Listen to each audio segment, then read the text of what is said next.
16 கோடி ரூபா பணத்தை வந்து ஒருத்தவன் தண்ணியில தூக்கி போடுறான் அப்படின்னா அவனை பைத்தியம் அப்படின்னு நம்ம சொல்லுவோமா இல்லையா? ஏன்னா அது லூசா இருக்கு, எவன்டா அது பணத்தை தூக்கி தண்ணியில போடுவானா அப்படின்னு நம்ம கேட்போம். ஆனா அதே 16 கோடி ரூபாய சிமெண்டா, செங்கல்லா, கம்பியா மாத்தி ஏவாவேலு வந்து அந்த ஆத்துல தூக்கி போட்டு கரைச்சி விட்டுருக்காரு.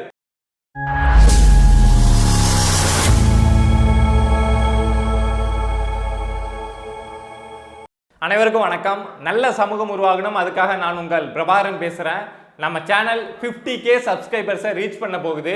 தொடர்ந்து ஆதரவு கொடுத்துட்டு இருக்க அனைத்து உறவுகளுக்கும் மிக்க நன்றி.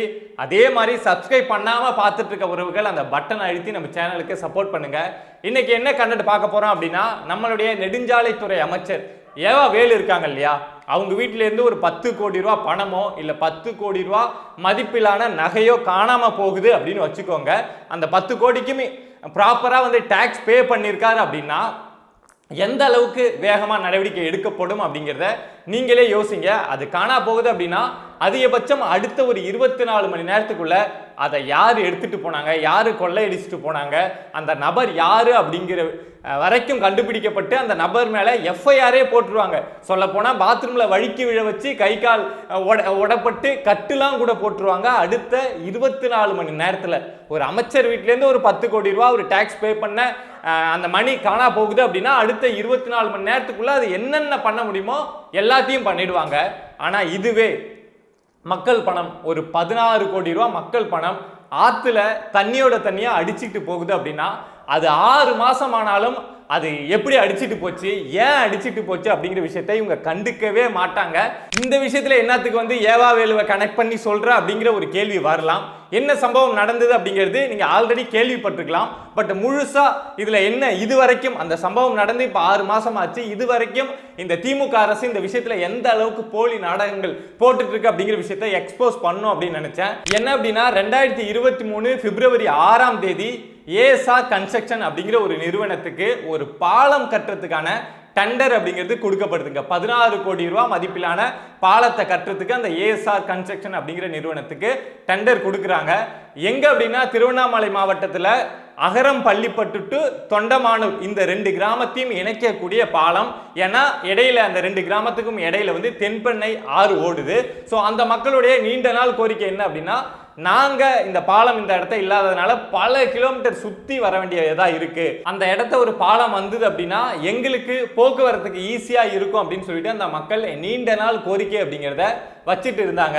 ஸோ அந்த அடிப்படையில் 2023 பிப்ரவரி 6ஆம் தேதி ஒரு அக்ரிமெண்ட் அப்படிங்கிறத ஏஎஸ்ஆர் கன்ஸ்ட்ரக்ஷன் அப்படிங்கிற நிறுவனம் வந்து போடுறாங்க. இந்த பாலத்தை நாங்கள் கட்டி கொடுக்குறோம், இதோட பட்ஜெட் அப்படிங்கிறது 16 கோடி அப்படிங்கிறத போடுறாங்க. இந்த பாலம் கட்டி முடிக்கப்பட்டு எப்போ திறக்கப்படுது அப்படின்னா 2024 செப்டம்பர் 2ஆம் தேதி கட்டி முடிக்கப்பட்டு பாலம் அப்படிங்கிறது திறக்கப்படுதுங்க. அந்த பாலத்தை திறந்து வைக்கிறது யார் அப்படின்னா அந்த துறை அமைச்சர், அந்த பகுதி அமைச்சர், எப்படி வேணாலும் வச்சுக்கலாம், ஏவாவேலு அவர்கள் தான் போயிட்டு செப்டம்பர் 2ஆம் தேதி அந்த பாலத்தை திறந்து வைக்கிறாங்க. நமக்கு தெரியும் இந்த பாலம் வந்து நெடுஞ்சாலை துறையில வரும். ஸோ அந்த துறையோட அமைச்சர் அப்படிங்கிற அடிப்படையிலையும் போய் திறந்து வைக்கிறாரு. திருவண்ணாமலை மாவட்டத்தோட அந்த அமைச்சர் அப்படிங்கிற அடிப்படையிலையும் ஏவாவேலு போயிட்டு திறந்து வைக்கிறாரு. நல்ல விஷயம் தான், ரொம்ப நாளா மக்கள் கேட்டுட்டு இருந்தாங்க, ரொம்ப கஷ்டப்பட்டுட்டு இருந்தாங்க அப்படிங்கிற அடிப்படையில் பாலத்தை போய் மகிழ்ச்சியா திறந்து வச்சாரு, சரிதான்.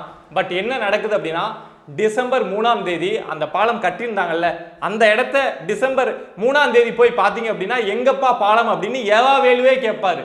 அந்த அளவுக்கு அந்த இடத்த அந்த பாலமே இல்லை. என்ன ஆயிருந்தது அப்படின்னா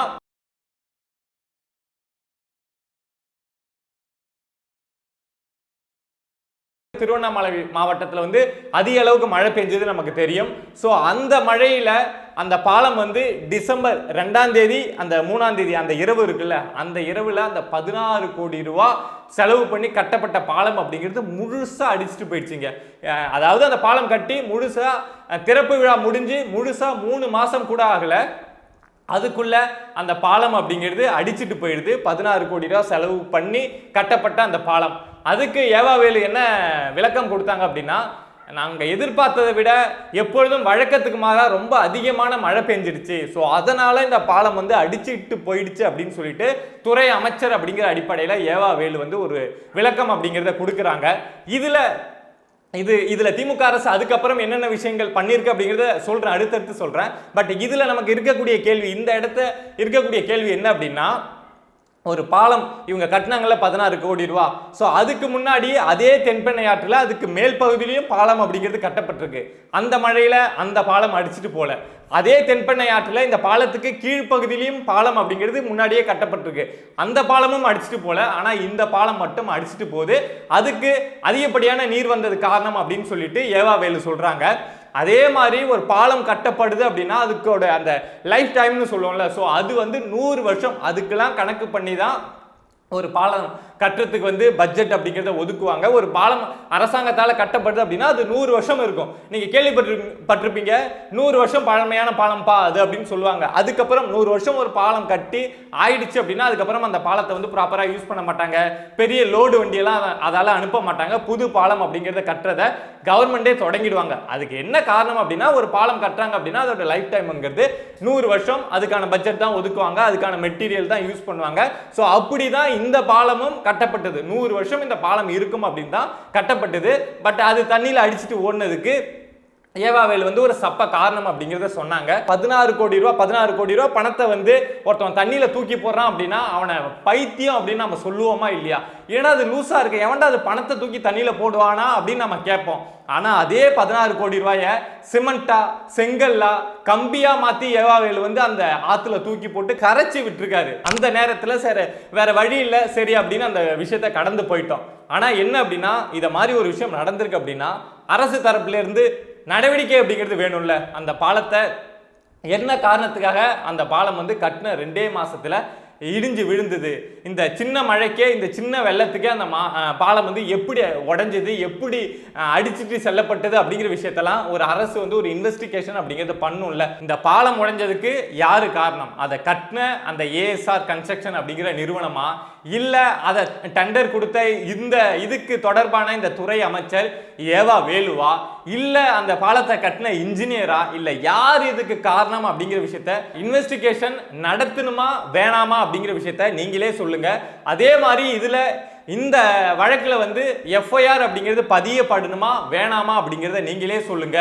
ஆனா 6 மாசம் ஆயிடுச்சு இந்த சம்பவம் நடந்து. டிசம்பர் 3ஆம் தேதி இந்த பாலம் அப்படிங்கிறது உடஞ்சி விழுது. பட் இன்னும் இந்த பாலம் உடஞ்சி விழுந்தது சம்பந்தமா ஒரு எஃப்ஐஆர் அப்படிங்கிறது பதியப்படல. ஒரு இன்ஜினியர் கூட சஸ்பெண்ட் அப்படிங்கிறது பண்ணப்படல. எஃப்ஐஆர் பண்ணாதானே, எஃப்ஐஆர் பதிஞ்சாதானே இவங்க அந்த வழக்கு எடுத்து விசாரிக்கிறாங்க அப்படின்னு நமக்கு தெரியும். இங்க எஃப்ஐஆரே பதியப்படல அப்படிங்கிறப்போ தெளிவா புரிஞ்சிக்க முடியுது.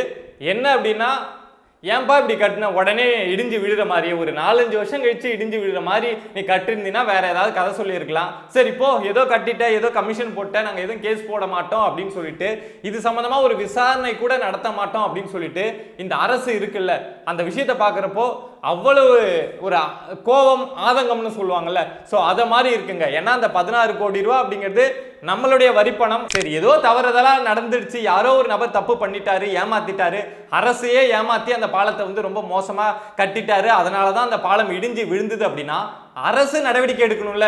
இந்த நிறுவனம் வந்து இதுல தப்பு பண்ணிடுச்சு, அந்த நிறுவனத்து மேல நாங்க வழக்கு பதிவு செய்யறோம், எஃப்ஐஆர் போடுறோம், இனிமே இந்த நிறுவனத்துக்கு தமிழ்நாட்டில் வேற எங்கேயும் கன்ஸ்ட்ரக்ஷன் அப்படிங்கிறது கொடுக்கப்படாது அப்படின்னு அரசு ஒரு நடவடிக்கை எடுக்கணும்ல. பட் அதை இந்த அரசு செய்யல. அதை கட்டின அந்த இன்ஜினியர் இதுல ஏதாவது தவறு பண்ணியிருக்காரா அப்படிங்கிற விஷயத்தையும் இந்த அரசு கண்டுபிடிக்கல. இல்ல அந்த துறையோட அமைச்சர் ஏவாவேல் வந்து இதுல ஏதாவது ஸ்கேம் பண்ணாரா அப்படிங்கிற விஷயத்த பத்தியும் இந்த அரசு பேசவே இல்லை. பட் இந்த சம்பவம் முடிஞ்சு 6 மாசம் ஆச்சு, ரொம்ப அமைதியா இருக்கு. இது சம்பந்தமா ஒரு எஃப்ஐஆர் கூட பதியப்படல அப்படிங்கிறது மனசுக்கு வந்து ஒரு பெரிய வருத்தமா இருக்கு. ஸோ இந்த விஷயத்த உங்ககிட்ட வந்து சேர்க்கணும் அப்படின்னு நினைச்சேன். இதை மாதிரி நம்மளை சுத்தி நடக்கக்கூடிய விஷயங்களை நீங்க தெரிஞ்சுக்கணும் அப்படின்னு நினைச்சீங்கன்னா பிரபா டாக் சேனலை மறக்காம சப்ஸ்கிரைப் பண்ணி சப்போர்ட் பண்ணுங்க. ஏன்னா நீங்க இருக்கீங்க அப்படிங்கிற நம்பிக்கையில தான் நான் இங்க இருந்து பல விஷயங்களை எடுத்து பேசிட்டு இருக்கேன். நன்றி.